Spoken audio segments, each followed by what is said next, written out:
Sibyo tajebaleko kansuubira oli steady.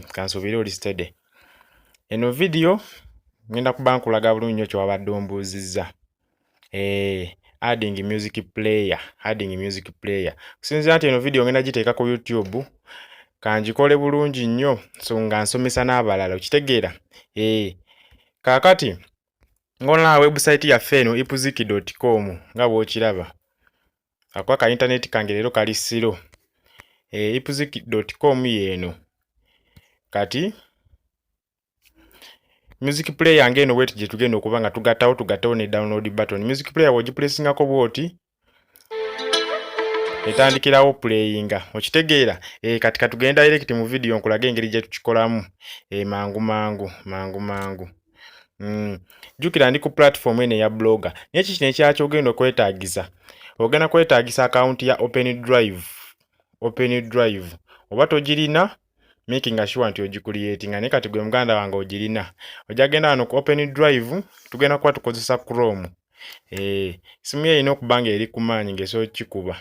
Tuka ku Open Drive onyige login. Loginge in kiwedde. Kati abadde wangambye Open Drive wateekayo da music wo. Tuli ku eno platform ya blogger. Kakati yino code. Olaba eno music player code eno weetaaga okuba ne app eno mu ssimu yo color note kubanga ebirungi ebirimu eno color note. Eno color note ekuyambako n'okusavinga. Ebisavinga direct ku Google yo. Niba bibuuza osobola bisavinga ku Google oba obifuna essaawa yonna. Kati eno code. Eno code ogiraba? Ngina kuba nkunyonyola bulungi. Olaba kati wana wasooka wano. Awo wagenda song album oba ekifaananyi ekiri ku luyimba. Kati nga wonalaba wano ku website yaffe. Ogenda wano ku player. Ekifaananyi ekigenda okulabikira wano. Ekifaananyi ekigenda okulabikira wano. Ekifaananyi ekigenda olabikira awo. Yeno link yakyo egenda wano. Kisobola okuba JPG kyonna. Kati wano wansi oluyimba weluba luli ku YouTube osobola oteekawo link ya YouTube. Okitegeera? Kati wano wolaba source SRC. Source wano wagenda source ya music eyali link ya source ya music. Kati ku kyaffe tugenda kuba tukozesa Open Drive. Ngenda kuba nkulaga engeri gy'ofuna Open Drive link. Kati awo nga kiwedde. Okitegedde? Wano wagendawo image gy'oyagala erabikire ku luyimba. Wano wasooka wano waggulu wano. Wano wagendawo link ya YouTube. Wano wagendawo source. Katugambe direct player link. Gye wajje ku platform yonna oba Open Drive oba Google Drive. Kati kansooke wano mpozingemu katono neminge bulungi wano osobole obitegeera wano. Kale muganda. Kakati njala wekanye code eno ogiraba. Mazo nina engeri gyenji editinzeemuko naye nga nja kuba ngikusindikira. Kati wano engeno kwayirayitinga wano. Gundi olina okuzeegendereza bulungi nnyo code zino. Awo entadde awo wenkoze highlight awo. Awo oteeka link ya image.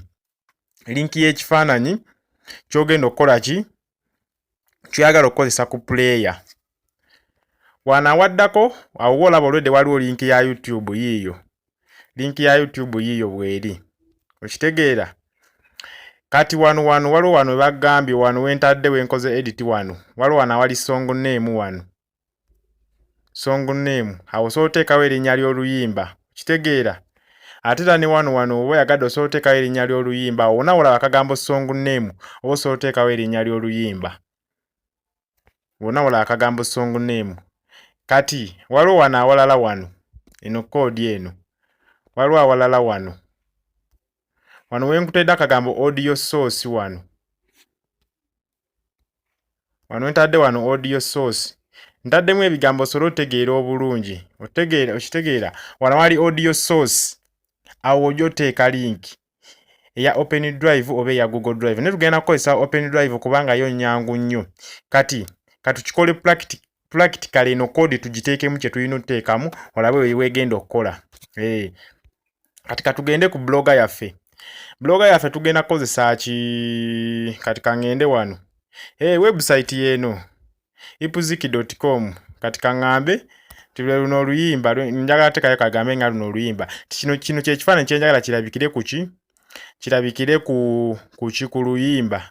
Nja kukinyigako bwenti. Bwe mala okinyigako nyige awali copy link address. Copy link address okirabye ekyo. Then nzije wano mu code yaffe. Nkolera highlight wano.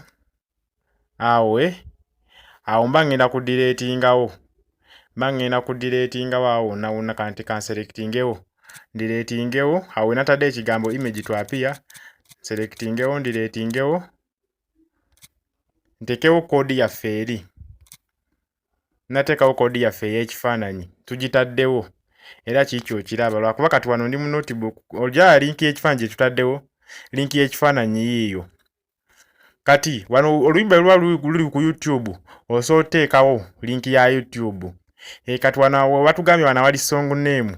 Song name sobola okujja wano nenda oluyimba nti Jojo Bana Tereza kanteekewo olwo.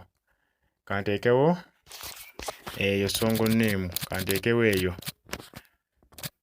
Jojo Bana Tereza. Olina okuba nga oli mugumiikiriza kuba biri obudde. Wano osobola okukyusa wano oba oteeka nti oluyimba katugeze oba kampuni oba gundi brand kye yalufulumizza.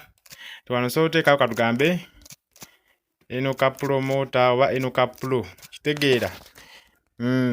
Kati waliwo wano wala we tugenda otutuuka wano. Wano awali audio source awo olaba waawo. Audio source. Kati audio source yaffe egenda kubeera open drive. Ojja kuba odda ku Google yo bulungi nnyo. Ogende open drive yeeno. Audio source kati kangende nga wano mu music. Na music unateeka wano.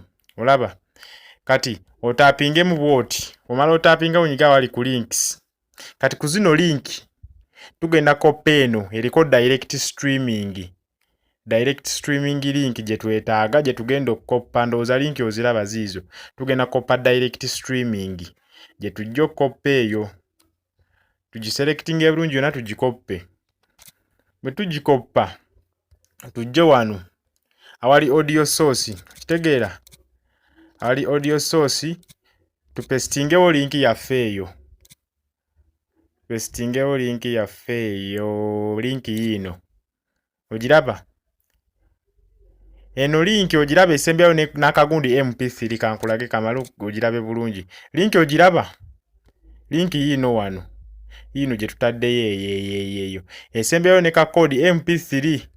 Ate otunula eno tag oba code eno code eno. Woba okozeseza woba okozeseza gundi. Oba okozeseza Google Drive. Osobola olekawo MPEG. Ne kati eno tuli ku Open Drive. Eno MPEG ogenda gikyusa. Wano akagambo MPEG. Tukozese MP3. Tukozeseewo MP3. Nga bw'okiraba. MPEG kakyusa ne kafuuka MP3. Okitegeera? Kati awo code yaffe ewedde. Okitegeera? Era tukopa eno code bulungi nnyo. Bwe tugikoppa. Ne tugikoppa wano bulungi nnyo ne tukoppa. Ne tutwala ne tugenda ku blogger yaffe. Tugenda ku blogger yaffe. Blogger yaffe yino. Ne tugenda ku new post.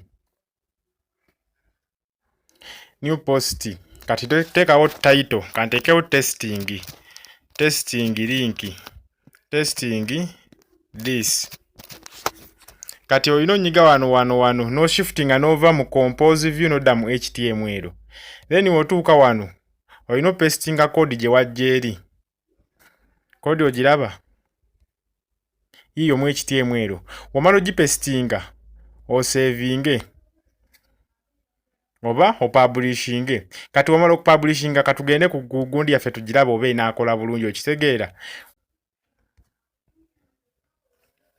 Link ya play ogiraba? Yiyo etereddewo bulungi. Okitegeera? Yiyo katugenda kola download button. Tugenda kola download button. Download button. Era otapinga wawo bulungi nnyo. otapingawo bulungi nnyo.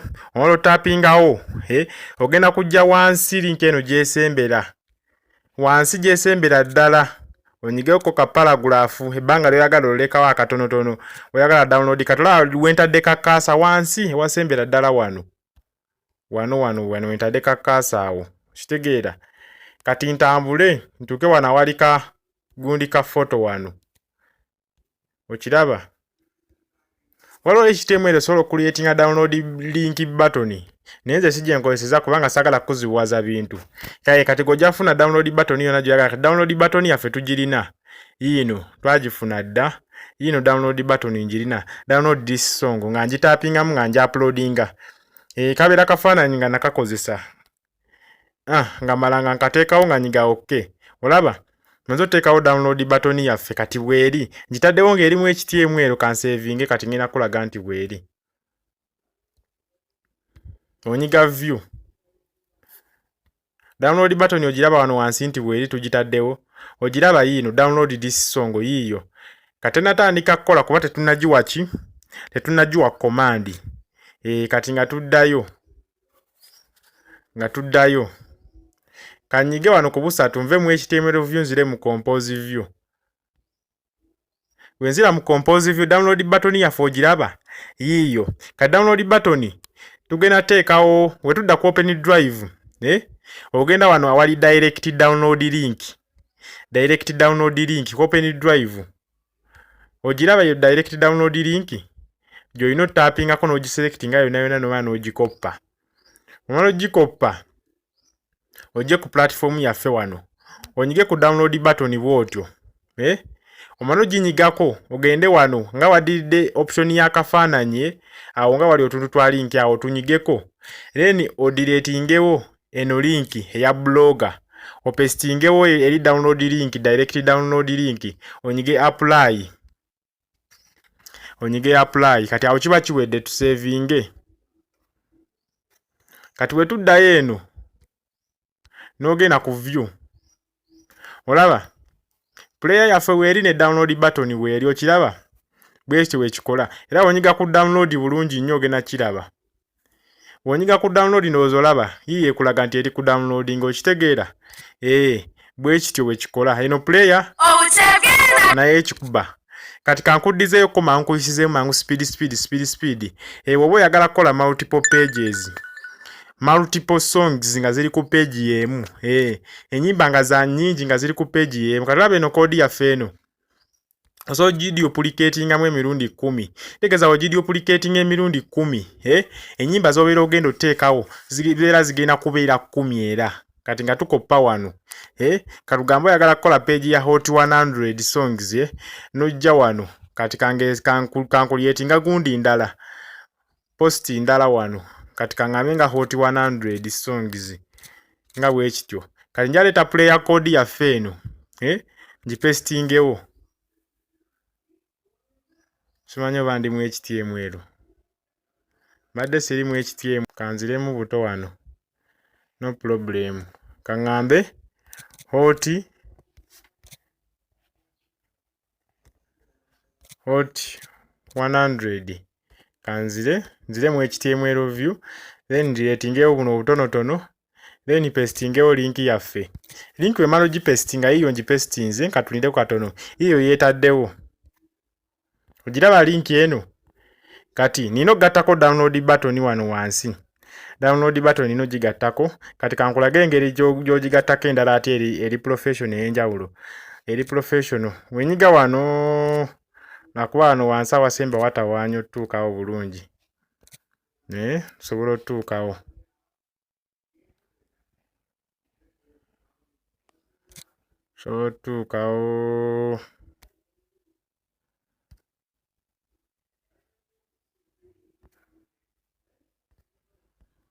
Wano ku style wano.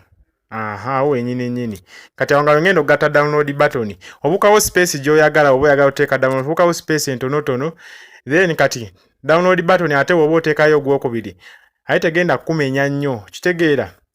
Ogenda wano. Ogenda ku option. Kyokugenda ku option eriko from computer. Ojja nyiga wano ku blogger. Blogger esavinga byonna ebifaananyi bye wali okozesezzaako.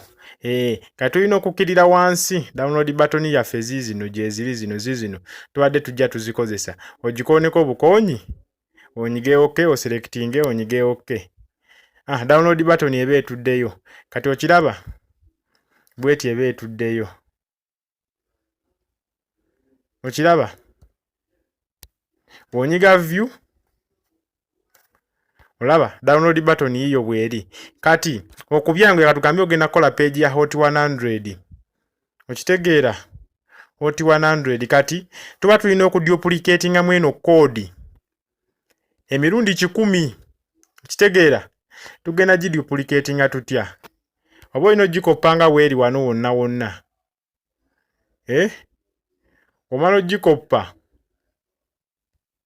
oba olina ogikoppa lwakuba ne platform wano simanyi obeese tekkiriza copyinga tekkiriza wano kukopyinga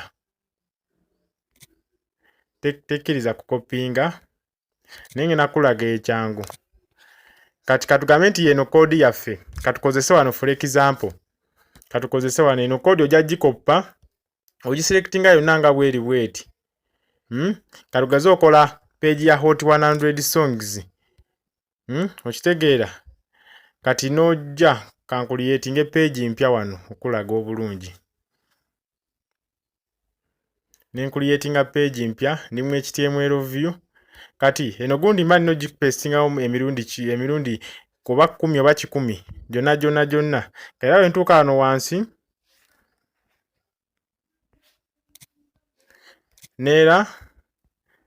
neera mba nino gipestingawo neera ogenda kiraba neera okiraba kati wosevinga wano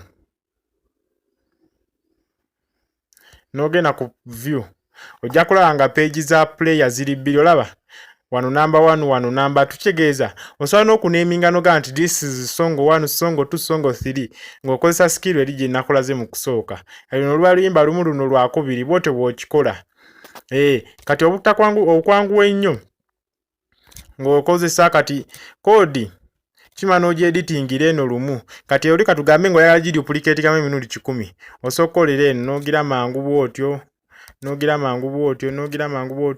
mangu bwotyo okiraba ogenda opestinzi code yo ogiraba ogenda ogiduplicatinga nga bwekityo ojja kukozesa idea kwezo idea bwezityo zenkuwadde muganda wange olabe kale tunaba tukwatagana video mpanvu nnyo.